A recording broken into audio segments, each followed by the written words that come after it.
রাজধানীর মগবাজারে অবস্থিত আদ্দিন হাসপাতালের লাইসেন্স বাতিলের আদেশ প্রত্যাহার করেছে সরকার। তদন্ত কমিটির প্রতিবেদন সন্তোষজনক বিবেচনা করে শর্ত সাপেক্ষে হাসপাতালটিকে পুনরায় কার্যক্রম পরিচালনার অনুমতি দেওয়া হয়।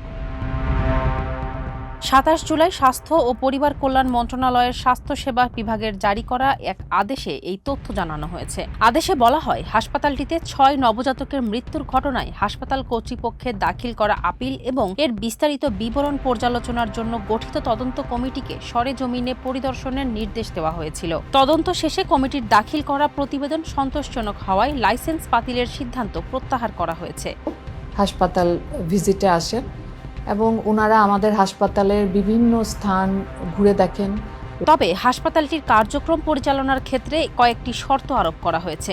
এর মধ্যে রয়েছে the medical practice and private clinic and laboratories ordinance ১৯৮২ বিধান যথাযথভাবে অনুসরণ করা, লাইসেন্সের শর্ত অনুযায়ী দ্রুত প্রয়োজনীয় ডিউটি চিকিৎসক ও নার্স নিয়োগ সম্পন্ন করা এবং ভবিষ্যতে লাইসেন্সের শর্ত ভঙ্গ হলে সরকার আইন অনুযায়ী প্রয়োজনীয় ব্যবস্থা নিতে পারবে।